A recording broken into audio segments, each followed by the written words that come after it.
About a year ago, we got our first Touhou collab with the rhythm game Muse Dash. 1 year later, and we finally have our second. So, how does it stack up to the first pack?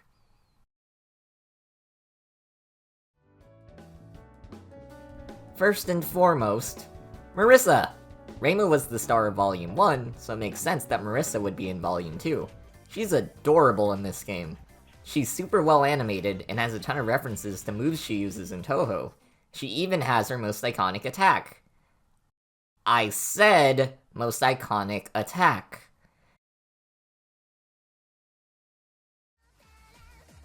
She can fly, which is still unique to Muse Dash, but unlike Reimu, not new. It's still cool, but not as cool as before, which honestly is a good way to describe the overall graphical presentation. We get Touhou theming, but a lot of the new collab reuses assets from the first collab. Now, I make games. I understand that making a ton of new materials for a second go at a series already covered probably isn't worth it. But it's still a little disappointing that the background is almost exactly the same, and that Marisa still fights Yukari. Reimu fighting Yukari makes sense since they are often paired together. Marisa fighting Yukari, not so much. That's not to say there aren't any changes though. When you play as Marisa in a Touhou song, a ton of the characters associated with her get added to the levels. You get to see Alice, for example, and Nitori even makes a sneaky cameo. And of course, the old assets still look great.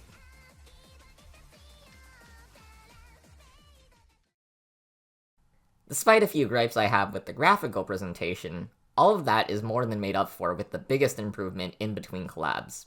You may remember that in Collab 1, my biggest complaint was the song list. Cerno's Perfect Math Class and Night of Nights are popular and did deserve to be there, but most Touhou fans have already played those songs in other rhythm games. But this time, the most popular song is the Yuhei Satellite mix of Last Remote.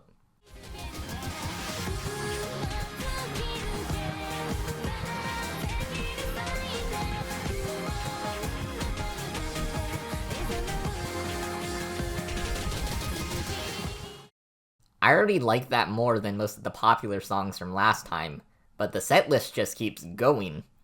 Where we could have gotten Marisa Stole the Precious Thing, you get Pacioli's best hit.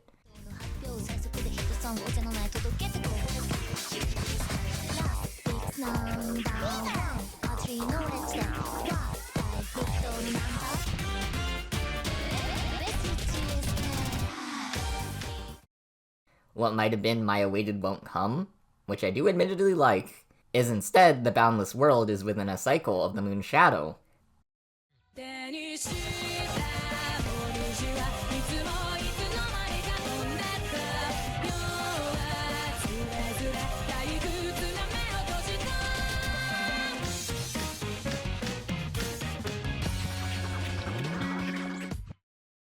These song picks are fantastic, and provide a much more novel experience gameplay-wise than Pack 1. They're still popular songs like Mischievous Sensation, but they aren't as internet dominant as the songs from the prior pack.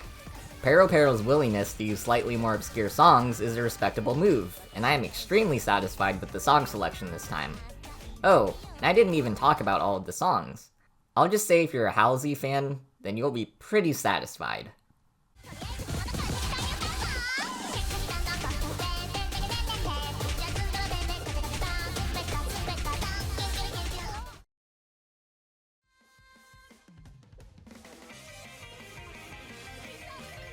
Like before, there's a Danmaku mode where you dodge obstacles.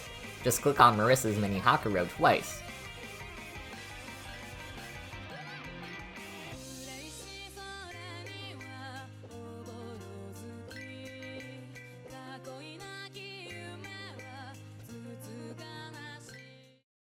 I can touch on another point here too.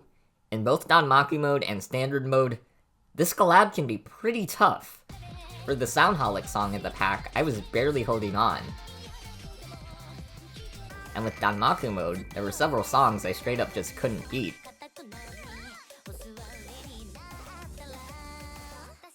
It's definitely harder than last time, so if you want a challenge, I think you'll be happy.